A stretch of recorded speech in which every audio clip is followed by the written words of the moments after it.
Good evening, everyone. Thank you all for signing in on time. Apologies, we are running behind time a little bit because we're still waiting for people to sign in and join. So I think we'll give it a couple more minutes and then we will start.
Good evening, everyone. Thank you all for joining us this evening. I hope everyone is keeping safe and well at such times. My name is Nicholas Keong. I'm the head of international residential here at Knight Frank Singapore. And today I'm joined by Rob Willis, who's the Senior Business Development Manager at Berkeley Group, a FTSE 100 company and leading London residential developer, as well as Bianca Vandenberg from GetGround, an innovative UK company that really helps with buy-to-let investors buying in the UK residential property market, structure their ownership to maximize efficiencies and effectively make your money work harder for you. So despite COVID and sort of the overall associated economic impact that's happened over the last sort of 12 months, it's really been fascinating to see residential markets globally remain really, really resilient. Now, I think the impact of COVID has had a profound impact on individuals and families when they consider how and where they want to live and some of the priorities that matter most to them. We've seen expatriates perhaps living abroad at the moment who have been disconnected from their family for some time due to the restrictions in global travel, starting to reconsider where they want to be in the medium term. And in fact, some have already started to relook back home and acquire properties to suit their lifestyle and family requirements, all of which have underpinned the residential markets globally. We see this occurring in global gateway cities. We can see this happening here in Singapore. We see this across major cities in the US. We see this in Asia Pacific, in Australia and New Zealand. And we also see this in the London residential market, which is what I'm going to speak to you about today. And throughout the pandemic, the London residential market has proven to be extremely resilient. So for those of you who have invested in a London residential property, perhaps are interested in investing in a London residential property, perhaps to diversify your portfolios, or you're planning for your children's education and sending them over there for them to use. Hopefully today's presentation will cover and shed some color into the current state of the London residential market. We'll bring out new buying and renting patterns that have emerged throughout the pandemic, which will enable you to understand and make an informed decision when choosing and selecting a residential property in London to purchase. We'll also take a look at some of the next new neighborhoods and some of the best-selling new developments within Berkeley Group's portfolio over the last 12 months, where there are still opportunities for under 1 million Singapore dollars. And finally, for those of you who are buying as an investment, Bianca will talk to you about how best to structure this ownership. And as I said earlier, make your money work harder for you. Before I dive into the London residential market, I wanted to talk to you about a key underlying factor that has been driving performance of markets, and in particular property markets. Now, throughout the pandemic, we've seen government's global response to the pandemic really support the wealthy. We've seen reduced interest rates at historic lows. We've also seen high amounts of fiscal stimulus injected to support economies. And as a result, we've seen asset prices surge. In particular, you've seen that in the stock market, in particular, the tech sector. But really what we've seen is this growth in wealth and growth in the number of ultra high net worths globally by 2.4% over last year to over 520,000 individuals. In terms of appetite for real estate as well, we've seen investment strategies shift. They've become more defensive with a focus on income. We've also seen private investors increase their market share and participation in real estate investments to over 1/3 of all global real estate investments last year.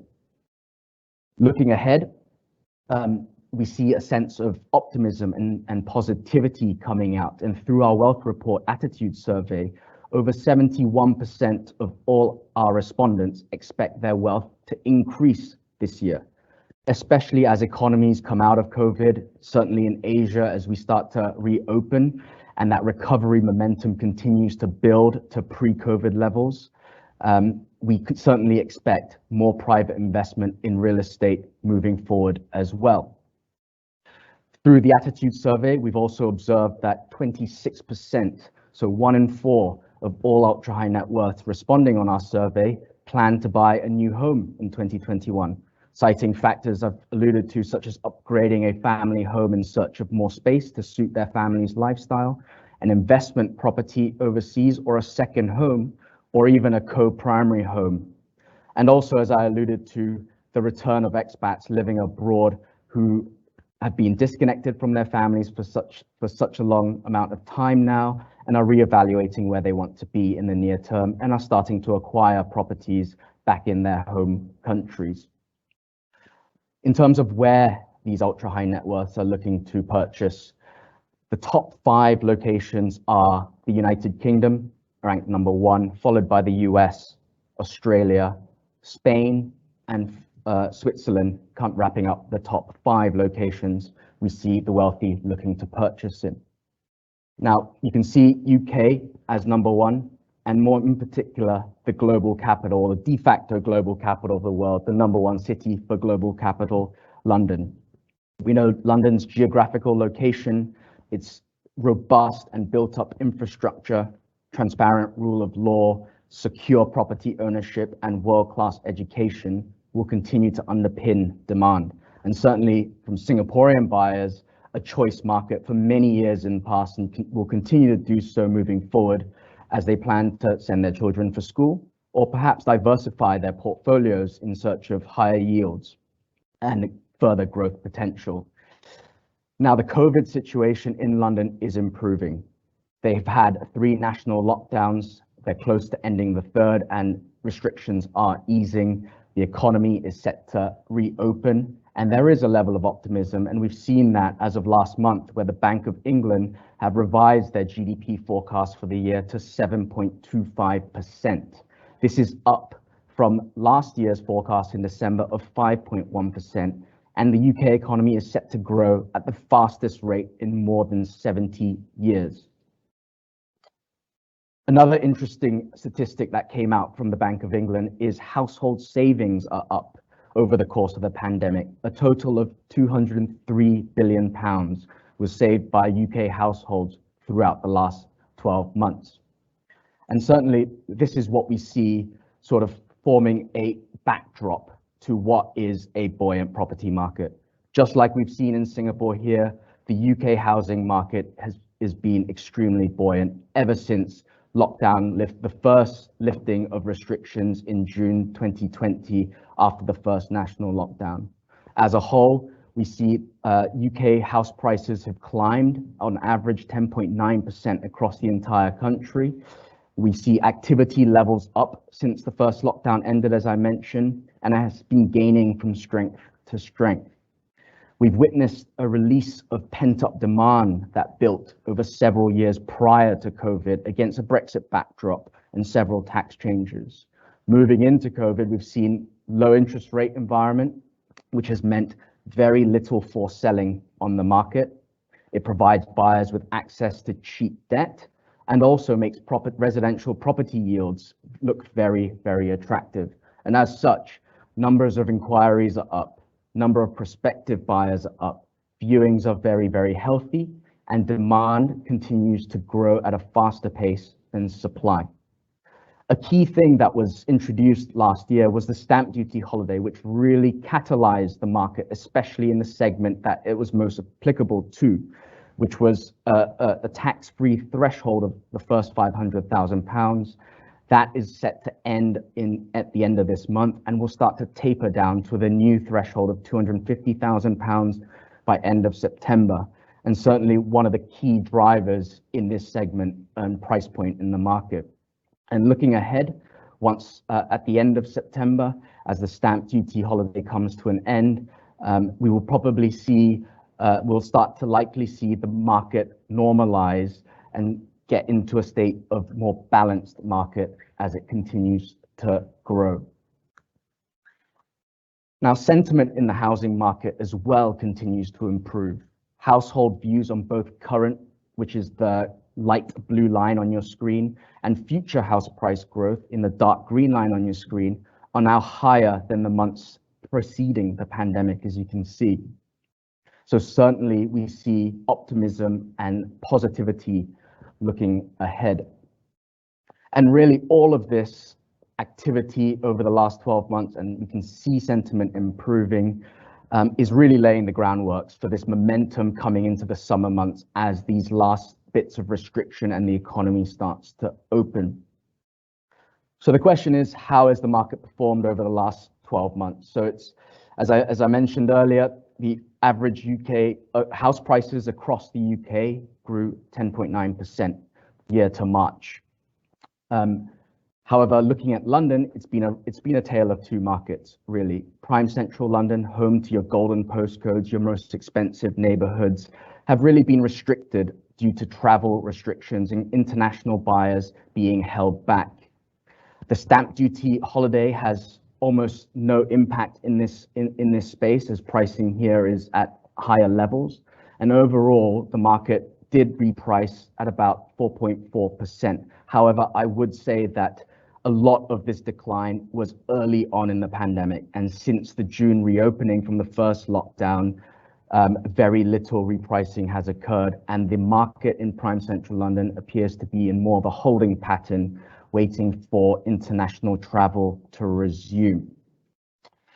On the other side of the coin is Greater London, a more affordable market, a market which people can get more for your money. And around this whole concept of needing more space internally, access to more green and blue space externally has really been key driver for this market, and perhaps can explain why the market grew 9.6% over the course of last year.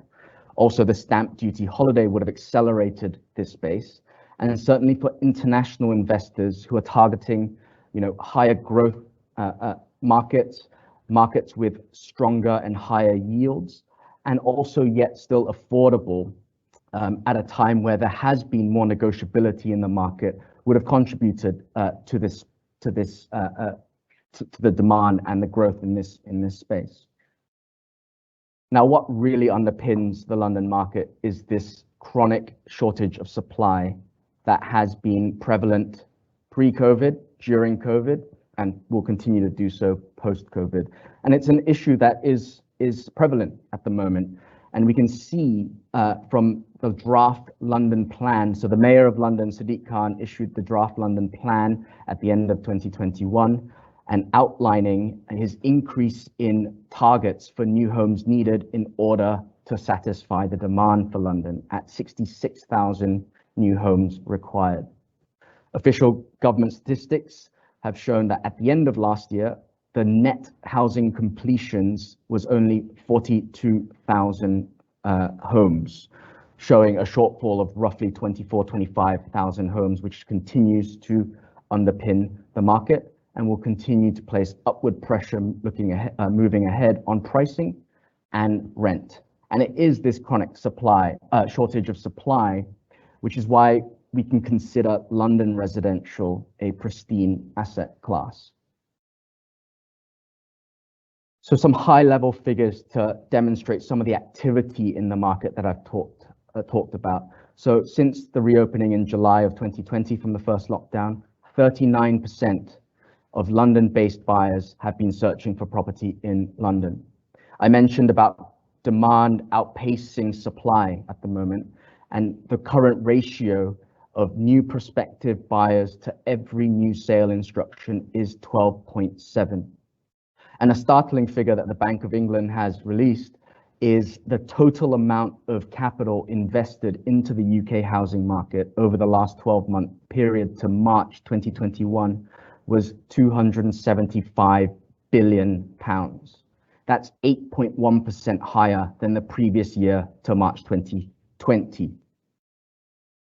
Providing that exciting backdrop for residential investments, we can see interest rates at historic lows, with the Bank of England base rate remaining at 0.1%. The mortgage lending market has been busier than ever before, and recently the Bank of England announced that in March of this year, mortgage lending hit a record high at £11.8 billion. Traditionally seen as a safe haven asset as well is the UK 10-year bond, which the yield sits at 0.8%.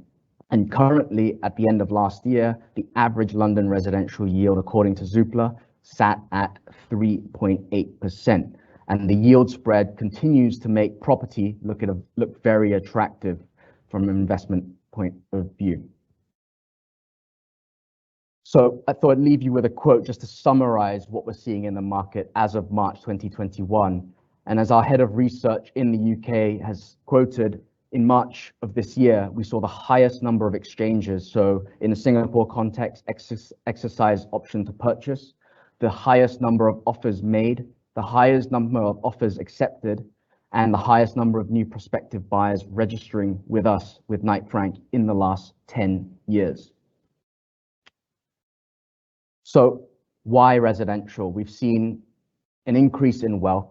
We've seen a low interest rate environment. So the amount of dry powder floating in the market at the moment is high.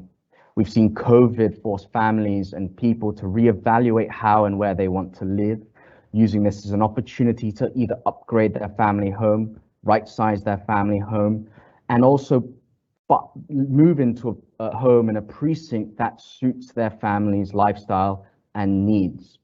Perhaps exacerbated by the reminder of how fragile life is within the pandemic, all of these things have become a priority. Another key theme is this notion of transfer of wealth to the next generation. This is something that families are looking to do, and as such, we've seen parents starting to purchase for their children, not only to help them get on the property ladder, but also in terms of wealth planning moving forward. From investors, strong historic performance against a basket of asset classes, including commercial real estate, including equities, and including gilts in the UK. The ability to access leverage easily as well has been one of the reasons why. Property by nature, tangible and income producing in a low interest rate environment, presents very attractive to investors.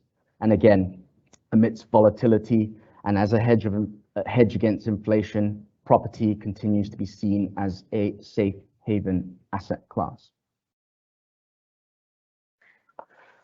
So throughout the pandemic, we've seen people reevaluate their lifestyles, their living arrangements, which I've touched on. And certainly in the UK, our country markets did see an uptick and had a very, very good year despite the pandemic last year, as people sought more space, access to outside space. However, the notion of the city is dead just isn't the reality. We know that according to the UN, over almost 60% of the world's population lives in urban areas.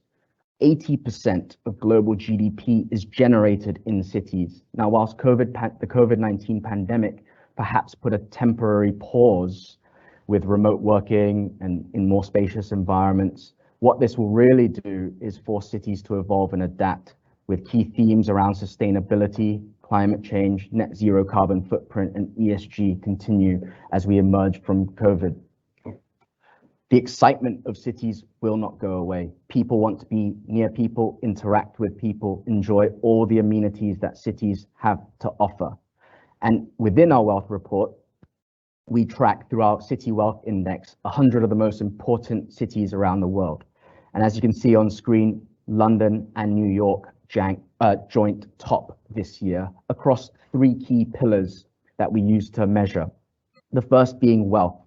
This measures the number of high net worth, ultra high net worth, billionaire dwellers in that city. Now, whilst New York is home to the most number of billionaires globally, London is home to the most number of millionaires globally, with nearly 880,000 millionaires living in the capital. In terms of investment, this tracks the amount of investment flowing into the city, as well as the diversity of investment going into the city. Now, whilst New York and the American market has a big domestic market, it is London that saw the highest levels of cross-border capital from the widest range of countries.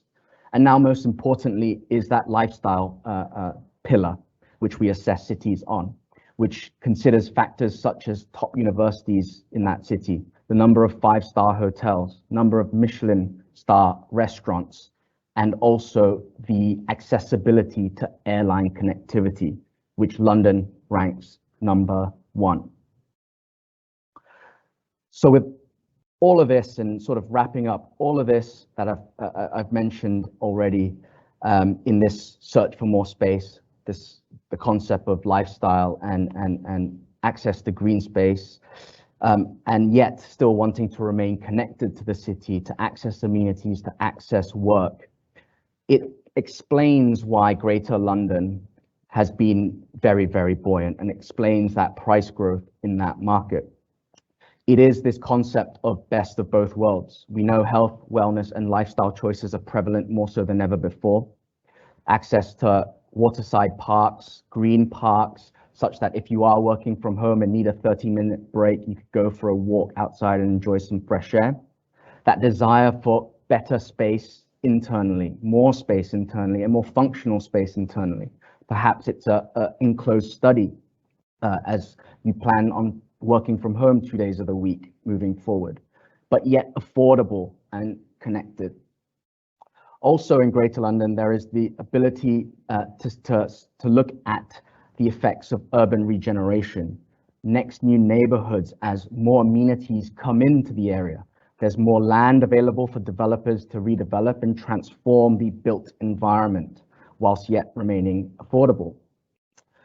This concept, the stamp duty holiday that I touched upon earlier has really accelerated this part of the market due to its price points. And most importantly for us as overseas investors, the demand has been domestic in nature, which really provides you comfort knowing that there is an exit strategy moving forward. Also, new build, or I term future-proof properties that cater to a new lifestyle and recognizing the needs of the new norm have also been a priority with, perhaps again, work from home 2 days of the week. Access to high internet fiber optics is important. Some of these new developments have big pocket parks within the development as well. Some even Wi-Fi enabled parks, so you could work from the park within your own home. And from an investor's point of view, growth, looking for that next neighborhood, the effects of regeneration to grow one's wealth over the long term, and also yield-seeking investors where price points are lower in Greater London, generating higher yields than not only here in Singapore, but certainly prime central London. So before I hand over, these are the top 6 most important attributes that UK home buyers and tenants look for against the global tenants and buyers, which you see UK in pink and global in orange. And what's clear is that what's clear from this chart is what I've spoken about, and that desire for more space, both indoors and outside and outdoors, whether it's a terrace or a balcony, and also access to parks and waterways. Transport links and that need to be connected to cities still remains and still important. Internet connection comes in third, and technology. Proximity to office 4, access to healthcare 5th, air quality 6, and facilities as well within the development. Working lounges, residence lounges, 24-hour concierge, private cinemas as well within the development continue to be up there on the list. That's my presentation. Thank you for listening. I will now hand over to Rob to take you through some of the best-selling developments within the Berkeley portfolio over the last 12 months in Greater London. Robbie, I hand over to you. Great, thanks Nick. Good afternoon, ladies and gentlemen. Thank you for joining me here today. Yeah, ultimately I'm going to take you through 4 of our best-selling developments that we've got across London currently, with fantastic access into central London and beyond, but also at that affordable price point, and at that price point that Nick said has seen the most growth over the last year. But first and foremost, a quick overview of who the Berkeley Group are. Well, ultimately we are the biggest property developer in London and the South East, and we also develop in Birmingham. We currently have over 70 developments under construction. So if the 4 that we talk about today don't quite hit your criteria, please do reach out to Nick and the team, and we can talk about the other developments that we have available. We're ultimately best-in-class developer in terms of the quality of the products that we build and the developments that we ultimately deliver. And over 98.5% of our purchasers would recommend them to a friend. And finally, in terms of investing from sort of 10,000 miles away, it's our financial strength. We're a FTSE 100 listed company. We have zero gearing. We've got over £1 billion in the bank, and we have over £2.2 billion in forward sales over the next 2 years. So you can ultimately invest in confidence in us as a developer and knowing that the development will be completed as we move forward. So that takes me on to the developments we're going to talk about today. And the first one we're going to mention is 12 Trees Park. This is a fantastic residential-led mixed-use development in Zone 2, central London. Again, it's ultimately a huge regeneration project that's not just going to bring residential homes, but it's also going to bring a new lifestyle and community to West Ham and East London.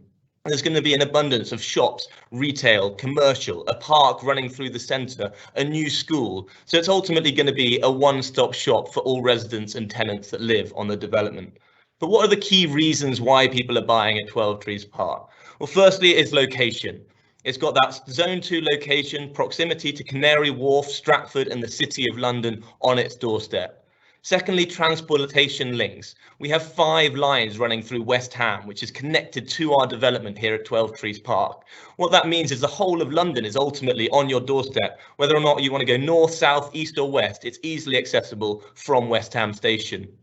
The investment potential. This is the first phase, first release of a 12-year regeneration project. So it's a fantastic opportunity to get in right at the beginning and ride that corridor of growth as we move through the development moving forward.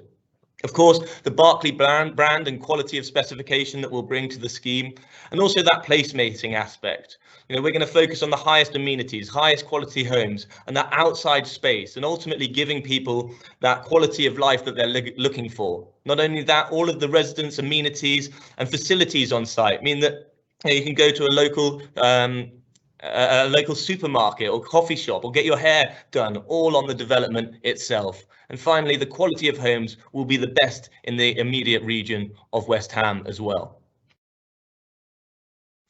So this is just a location of exactly where 12 Trees Park is located. As you can see, it sits slightly north of Canary Wharf, which is ultimately the financial hub of London and Europe, and it sits just south of the Olympic Park, where you've got an abundance of shopping. But not only that, you're just 7 miles away from the CBD of London, the City of London, and so you've got the whole of London right on your doorstep. So just to sort of highlight some of the destinations that you can reach, you've got the DLR that runs through West Ham Station, which will take you into the likes of Bank in just 17 minutes. You've got Temple on the District Line, where you can get in just 22 minutes. Here you've got universities such as London School of Economics and King's College. So it's not just about access to businesses, it's also access to education from the development. You've got Stratford International just 2-3 minutes away, and you've got Canary Wharf just 7 minutes away. So all of London is really on your doorstep, but you're not paying those premium prices that you would in Canary Wharf, Bank and Temple. So ultimately, then that takes us into the price point of the development. But firstly, what I'd like to say is that all of the developments I'm going to talk about today are turnkey properties. Therefore, upon completion, all of your major fixtures and fittings are going to be included in your apartments. Your flooring, your lighting, your heating, your appliances, your built-in wardrobes, your bathrooms. From day one, they're ready to be let out and ready to be used, which is a great asset to have. And you'll also be able to customize them slightly as well. Here at 12 Trees Park, our Manhattans start from 502,500, our 1-bedrooms from 557,500, our 2-bedrooms from 800,000, and our 3-bedrooms from 920,000. So that was a development located in East London, a great regeneration project. The second development I want to talk about is the Green Quarter. This is located in the west of London, and is ultimately going to be one of London's most significant and largest regeneration schemes. As you can see from this slide, it's a large regeneration scheme, ultimately taking over 88 acres. Over half of that is going to be outside space with landscape gardens. Not only that, we have access to Minette Country Park, a 90-acre park right on our doorstep. Again, it's not just focusing on homes though. This is also going to be a commercial hub for West London. We're bringing in a new hotel, new pubs and restaurants, a new business district, as well as a new cinema. So again, it's going to offer that lifestyle that residents want. Of course, as Nick talked about earlier, accessibility, transportation is key. And already from the Green Quarter, from Southall Station, you can get into London Zone 1 in just 15 minutes to London Paddington. And by car, you've got the M4 just 1.3 miles away. That is the major artery road in and out of London. However, the major game changer for the Green Quarter and Southall as an area is the Crossrail. This is the biggest infrastructure project in Europe and is a high-speed line running through central London from east to west. Ultimately, you can get to Bond Street in just 17 minutes. That's one of the most expensive areas in London, and you're just 17 minutes away, and you're paying 5 times less the price. You can also get into the CBD and Canary Wharf in just 27 minutes. But ultimately what this means is accessibility to employment areas, both east into central London and west outside of London, are going to be second to none from the Green Quarter. You've got Heathrow Airport just 8 minutes away, where we have 80,000 people working on a daily basis.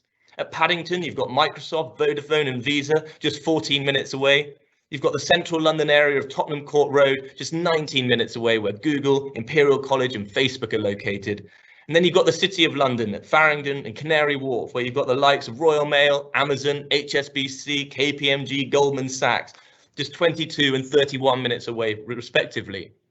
But not only that, not just about getting into central London, but getting out of London is also extremely easy. You've got Reading on your doorstep, just 37 minutes away, where you've got the UK headquarters for Huawei, Deloitte, Sage and Cisco. This accessibility across London means that the Green Quarter is in a prime location for tenants and residents moving forward, and that's why we've seen such high demand to date. In terms of the development and what we're going to be bringing, we're ultimately investing over £1 billion into this development alone. There's going to be an abundance of new leisure, retail and entertainment on site. It's going to be one of the most biodiverse developments in all of London. And of course, will offer the high quality residence amenities that Nick was talking about, co-working space, outside space, all apartments come with balconies, and ultimately fantastic accessibility across London. So in terms of where we are at the moment, we have phase 1 and our phase 3 that we've launched, and we have an abundance of apartments of Manhattan's 1, 2 and 3 bedrooms with views into the Central Park, which runs directly through the centre of the development. Just to get your bearings on where exactly everything is located, Southall Station is located just on the edge of our development to the bottom or middle right of your screen right now. We then have the Quarter Yard, which is essentially going to be the commercial hub of the development. And then we have phase 1 and phase 3 sat next door to each other, which are the closest residential blocks to the station and to the commercial centre of the development, which means they're always going to be in high demand moving forward for resales and for tenants. In terms of the pricing, ultimately here at the Green Quarter is the cheapest opportunity across the Berkeley Group's 70 developments in London to get a London property. We have apartments starting from 297,500, 1 bedrooms from 395,000, 2 bedrooms from 460,000, and 3 bedrooms from 657,000. It offers strong yields of 4 to 4.5%, and of course, high quality specification and amazing apartments looking into that central garden. So the third development I want to talk about is Clarendon. So Clarendon is located in North London. North London is a lot more established than the areas we've talked about so far. Ultimately, Clarendon is another regeneration scheme. Next slide, please. That we're going to be building in North London. It's ultimately going to have a 12-acre site with an abundance of outside space and commercial space again. Of course, as always, accessibility to transportation is key. And here we sit in Zone 3 with access to 4 stations, Hornsey, Alexandra Palace, Wood Green and Turnpike Lane, which give you fantastic access across London and beyond. Not only that, as I said, this North London location is already very well established, and we have close proximity to areas like Crouch End and Muswell Hill, which are very, very affluent. And you're ultimately only 6 miles from central London. So in terms of this particular development, this is the overview. As you can see again, there's also an abundance of green space with apartments with great views out towards Alexandra Palace and into the park running through the centre of the development. The facilities are second to none compared to any other developments in the area, offering a gym, 24-hour concierge, swimming pool, spa, sauna. And ultimately, we are currently at phase 2, which is highlighted there in yellow, which are the 3 blocks. Again, transportation links are great into central London. You can get to King's Cross in just 14 minutes, Covent Garden and the West End in just 21 minutes, Farringdon and the CBD in just 23 minutes, and Knightsbridge in just 28 minutes. So there's an opportunity to live in an affluent area with fantastic access into central London. But the major opportunity here is really that growth. It's a place that sits within an affluent area, but has still got a great opportunity for growth moving forward.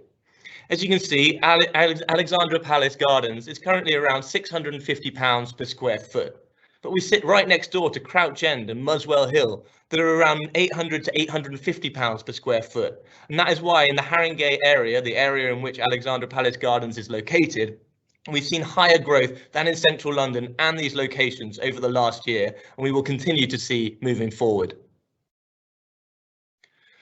So in terms of the opportunities available here, we're sold out of the studios, but we have 1 bedrooms from 460,000, 2 bedrooms from 605,000, and 3 bedrooms from 716,000, offering yields of 4.4% to about 3.9% for some of the larger units.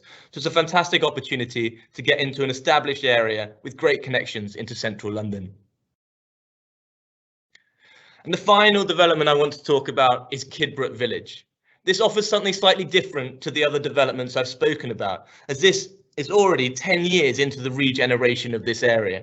What it ultimately means, it will offer that lifestyle that the others are going to bring. There's already a Sainsbury's supermarket, a dentist, a doctor's. We've already opened up the park. We've already built the new Kidbrooke station, which has fantastic access into central London. So there's a real sense of community at this development. But we've still got another 10 years to go, and so growth opportunities are still fantastic. So it can offer the best of both worlds. Ultimately, it sits in South London, with easy access to the affluent area of Blackheath, the O2, Canary Wharf, and the City of London. So in terms of that, we have Kidbrooke Station on the development itself. This can take you to Blackheath in just 3 minutes, London Bridge in 17 minutes, Victoria in 26 minutes, and Canary Wharf in 27 minutes. But as I said, why it's been so popular is that a huge amount of the site has already been built. And it's very much focused on families and young professionals. We have play parks, tennis courts, football pitches. We've got a huge park running through the centre of the development.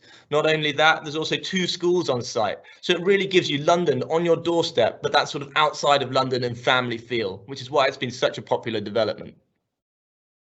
Now, as I mentioned earlier, we've already got a gym on site. We've got a pub and restaurant, a Sainsbury's local, a dentist, a doctor, a pharmacy. It's a true one-stop shop like those other developments that I've spoken about, but they're already up and running. So it's perfect if you're looking for a development that you want to live in, or your children to be educated or live in while they're being educated in the UK.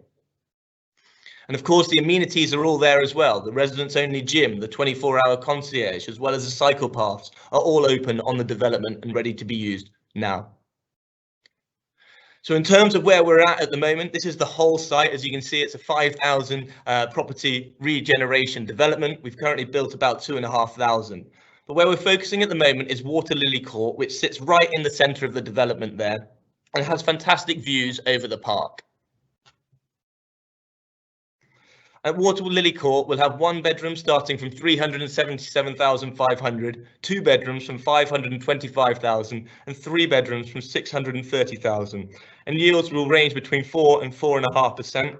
We have fantastic apartments looking over the water and into the central gardens, as well as into the private residence gardens. And so really is a great development. So that's really it on the developments itself. The last thing I want to leave you on is that time and time again, we've seen that the Berkeley Group plus regeneration leads to increased price points. We've seen this north, south, east and west across many regeneration schemes we've done in the past. But one great example of this is Woodbury Down. Woodbury Down is a development that we have in North London, just one stop away from Clarendon that I spoke about earlier. When we bought the site in 2010, it was an old, dilapidated council estate. Since then, we've completely transformed it. Like these other developments, we've brought in new schools, new education, new commercial, new leisure, high quality homes, amazing apartments with fantastic views over landscape gardens and water. But where we've seen the biggest change is in terms of price point. When we first launched the development in 2012, the average price of a one-bedroom apartment was £275,000. Move forward just 2 years to when we launched phase 2 at the end of 2014, and the average price of a one-bedroom apartment had increased to £420,000. That's a 52.7% increase in just over 2 years. Then you move forward to 2018 when we launched phase 4, and the average price of a one-bedroom apartment was £540,000. That's a 96.4% increase over just 6 years. What this shows is the value of regeneration, how it can add value higher and faster than normal market conditions. Because during that same period of time, Hackney, the London borough where Woodbury Down is located, increased by 46%. So it's more than double the speed of the normal market. And that's why we see fantastic growth opportunities at these regeneration projects where they have affordable prices to get in at. And that's why they are fantastic developments. So thank you for listening to me, and I look forward to answering any of your questions.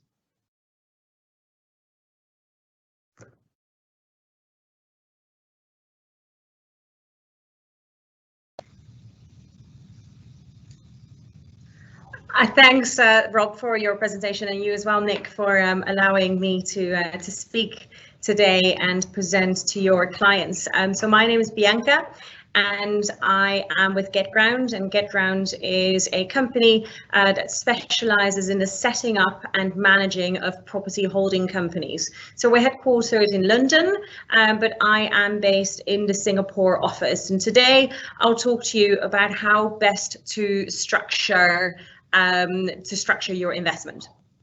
But before we dive into the why and the how, I just wanted to talk about this image that we can see on the left.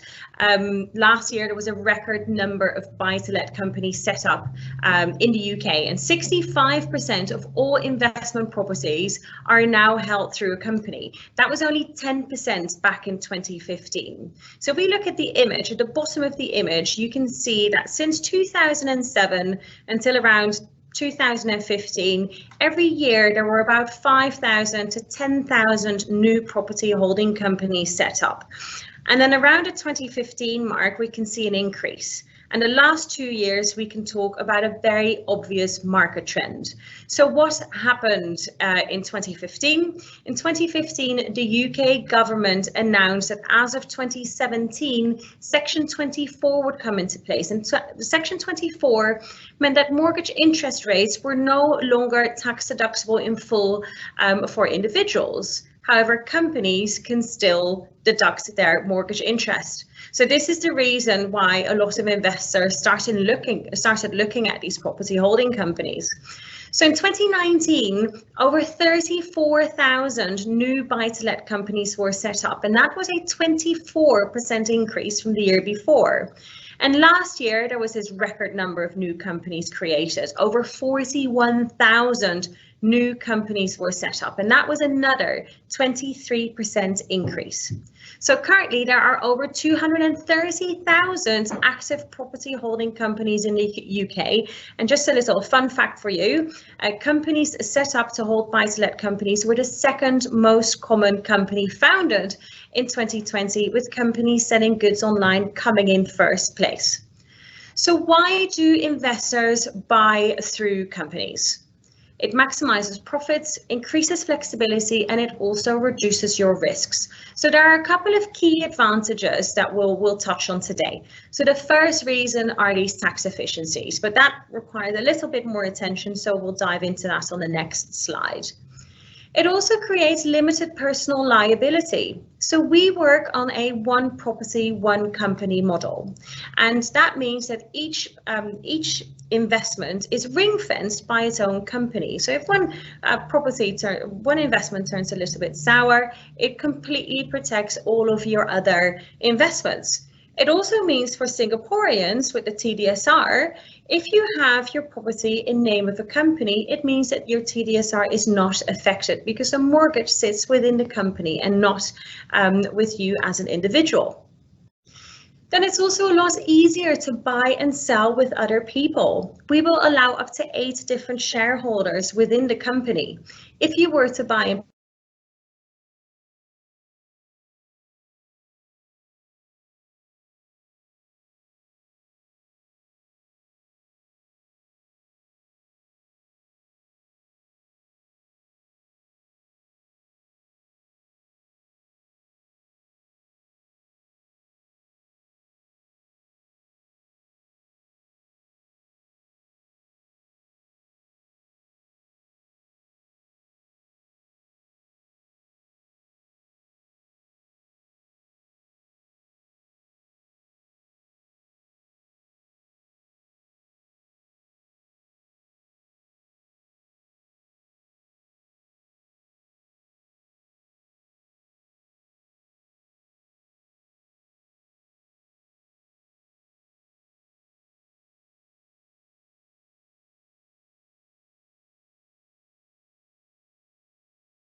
Apologies, everyone. A bit of a technical glitch at the moment. We're trying to get Bianca back up. Thank you for your patience.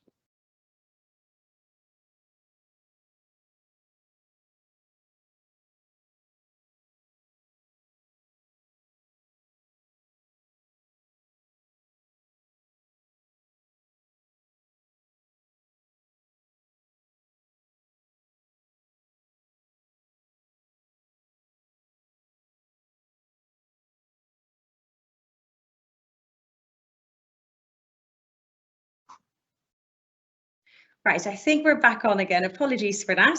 I think I was at the point where it's easy to buy and sell with other individuals. So if you were to buy with a group of friends, for example, and one individual injects more funds than the other, then the shareholders agreement will very clearly state who owns what. So it gives you, again, more protection. And then there's also an improved estate and inheritance planning. So one thing we'll need to note here is that you cannot avoid paying inheritance tax by buying through a company, because your company shares will form part of your estate, and whatever forms part of your estate is subject to inheritance tax. And then finally, there's a very well-developed mortgage market. So what we could see on the previous slide, over 230,000 active property holding companies in the UK today, which means that a lot of lenders have had to change their product offering as well. So the image on the right is just a screenshot from an audited tax example that we've done with an accountant and a solicitor. And by buying through a property holding company, you can actually improve your investment return between 52 and 66%. So that is quite significant. Now, how do we get to that improved investment return?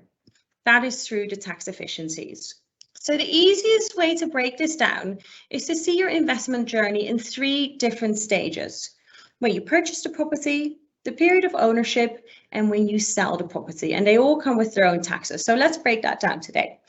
So the first stage, where you purchase your property, you pay stamp duty, land tax, and there's no difference between buying in your personal name and in company ownership, a company name, if you were to buy an investment property. So there's no advantage and no disadvantage. So let's move on to the period of ownership, and there's 2 differences here. The first one we've already touched upon, and that is that as a company, you have the ability to offset your mortgage interest rate in full. Individuals only get a basic rate credit at 20%. Now, then you also pay income tax on any of your rental income. So as an individual, the more money you earn in the UK, the higher your taxes as well. So it starts with 20% and it then jumps up to 40%. However, companies have a flat fee of 19%. And it's very easy to take money out of the company as well. So you can either repay the owner's loan, which is your deposit, or you can take a dividends income. Then the final stage, where you sell. This is where it gets really interesting.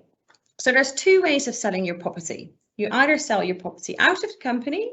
At that point, you don't pay any capital gains tax. You just pay your 19% corporation tax, which is almost a third on saving. The other option is that you sell the company shares. And when you sell the company shares, that means that your buyer does not pay any stamp duty land tax. So that gives you an immediate price advantage in the market.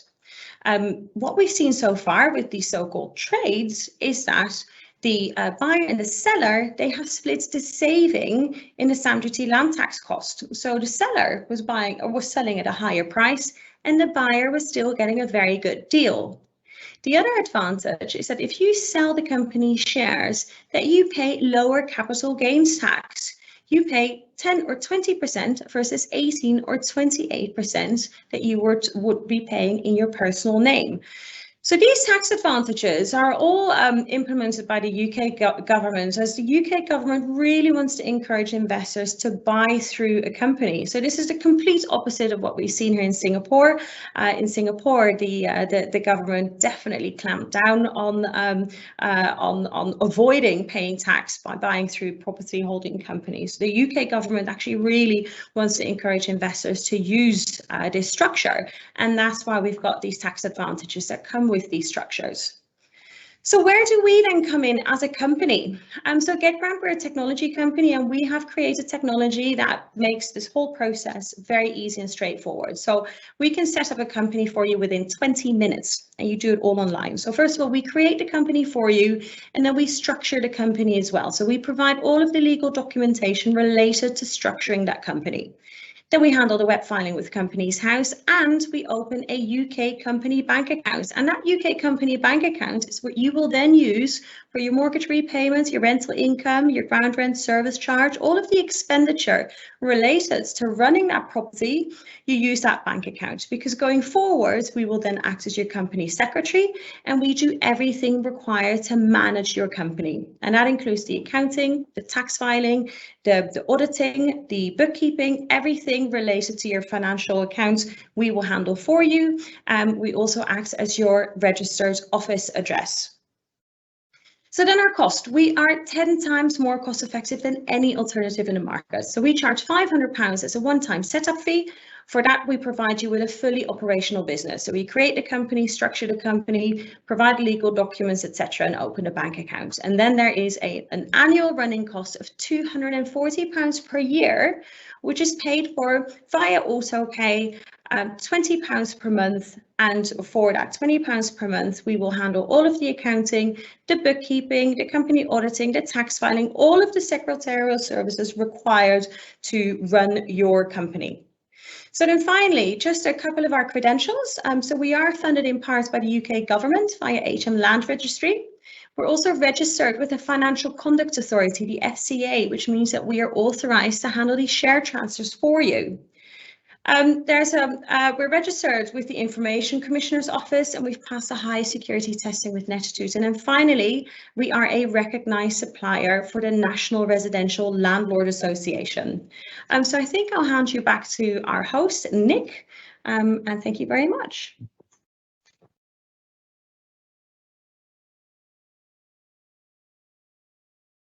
Thank you, Bianca. Thank you, Robbie. I'd like to just look at some of the questions we've received, and perhaps I start with Bianca because there's been a few from the floor. The first question for you, Bianca, is would the interest rates offered by the banks be different for a company versus an individual? And the second question is, what are some of the obvious limitations when it comes to using a company? They're very good questions. There are, first of all, no limitations. If anything, there's only advantages, because you do have far more flexibility what you can do with your property, and especially the way how you sell it. So there's no disadvantages at all. In terms of the mortgage interest rate, there's a very common misconception that interest rates are much higher and that you can only get 50% financing on properties for companies. That is actually not the case. We've seen what a fast-growing market this is, and there's currently over 400 different mortgage products available. Interest rates could be a smidge higher, maybe 0.5%, but then they're fully tax deductible. So at the end of the day, it is still financially beneficial to have a mortgage in the company name. Fantastic. Thank you, Bianca. Let me have a look at the next couple of questions. Okay, here's one which I think I will answer myself.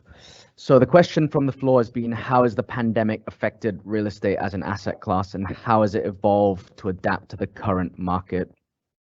So I think, as I covered in my presentation, amidst sort of uncertainty and volatility in financial markets, generally real estate as an asset class tends to do very, very well from an asset protection standpoint.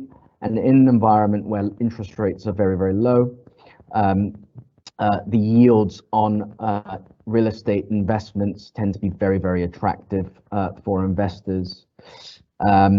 We also see appetite from private capital and private investors into some hot sectors at the moment, in addition to residential, logistics, data centers. So the rise of e-commerce and data proving to be very, very attractive at the moment. And of course, residential, as I alluded to, is accessible to most. It's easy for most to understand and easy to access, leverage on.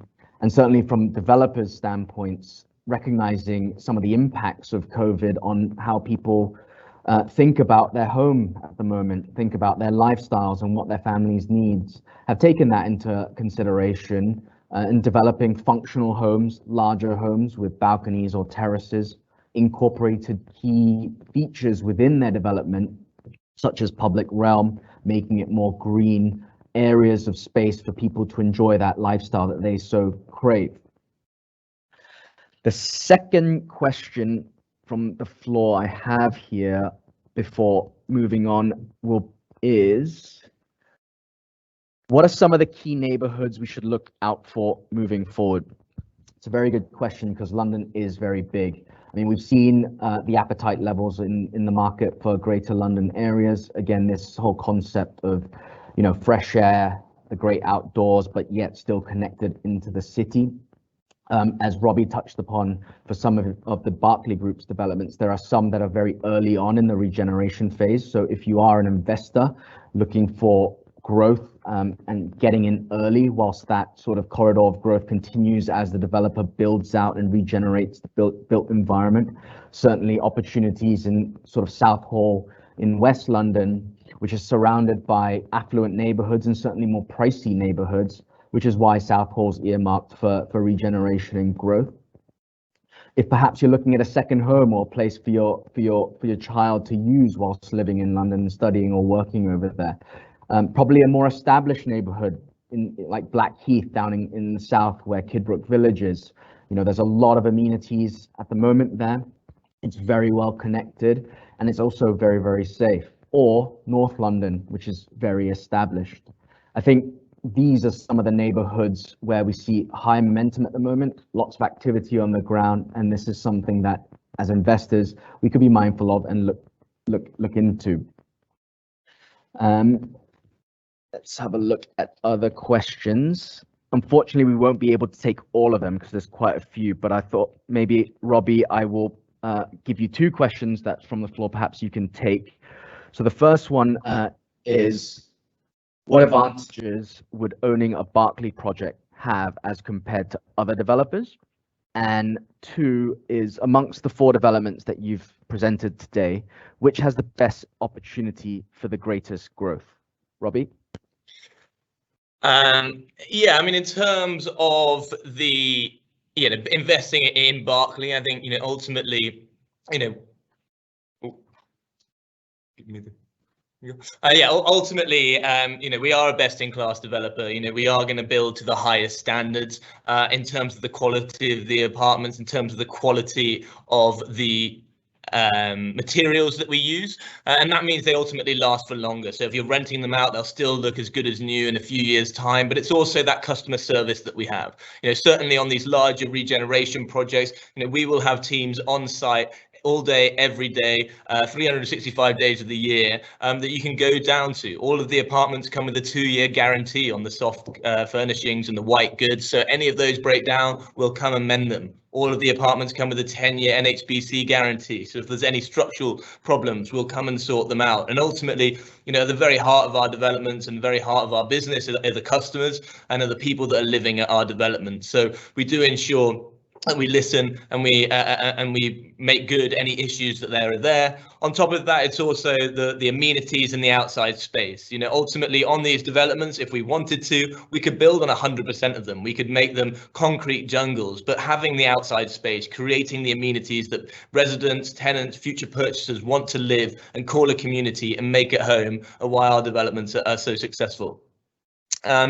Yeah, and in terms of the development that I would invest in, or the development for the highest amount of growth, I mean, I think it's very hard to pick one. I think they've all got a huge amount going for them. I think it really ultimately comes down to what are you investing for? If you're investing for, you know, maximum amount of growth, I would probably say, you know, I think that the Green Quarter in Southall can offer that. It's got great infrastructure being implemented there. It's a great development that's going to be generated over the next sort of 25 years or so. For a long-term investment, I think that can offer great growth. If you're looking for a more established location that has all the amenities good to go from day one, then Kidbrooke Village. It's a very established location. So many people have been buying there over the last year as they're moving for more space, to larger apartments, to have that quality of life, and it's already there. You don't have to wait for it to come. If you're looking for a place close to central London, if you're, you know, with easy access to Canary Wharf and the city, but also looking to benefit from growth, slightly more expensive, of course,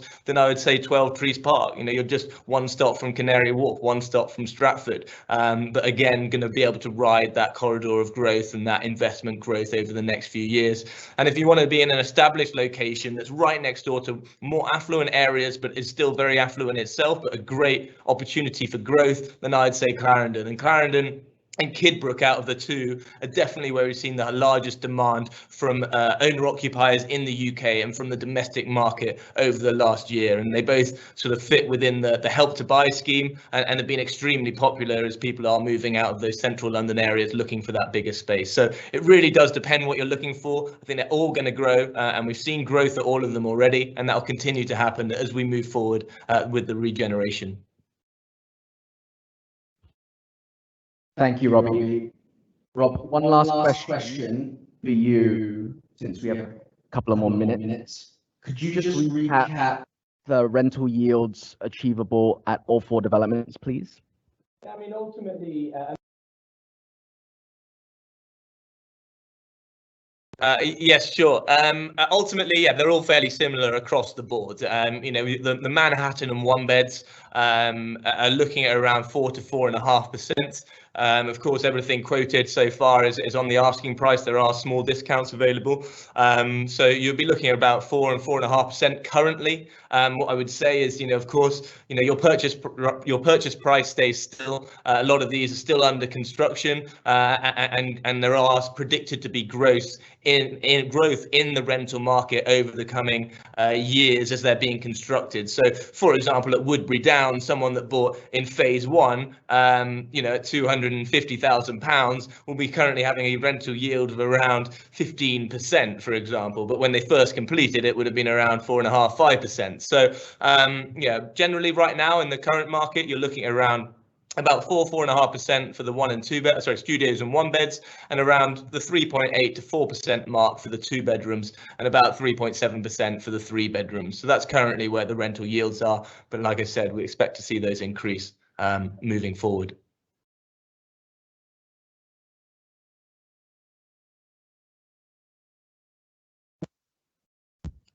Fantastic. Thank you, Robbie. Just conscious of time, there's a lot more questions from the floor, but due to the limited time we have, what we'll do is we will consolidate everything and get back to you with all the answers to all of the questions. On behalf of everyone here on the webinar, I'd like to thank you all for joining us this evening. I hope you have a good rest of the week, and I hope you stay safe, and we look forward to seeing you in person hopefully soon. Fingers crossed on this week's announcement. And should you have any interest in any of these 4 developments or the market in general, or any other areas that you would like, perhaps these developments may not be for you, we're here to help. The teams on screen. Reach out to myself, Jay, or Yvonne. The contact cards are up there. We're set up to be able to present to you virtually at the moment. And Berkeley, of course, have an office in Singapore and a beautiful show suite, which we can go and use their interactives and discuss options with you as well. For those of you who want to find out a little bit more about GetGround services and how that may impact your decisions, Bianca's contact cards on screen as well, which we'll leave up here for the next sort of 5 minutes. But thank you once again, stay safe, and we hope to see you soon.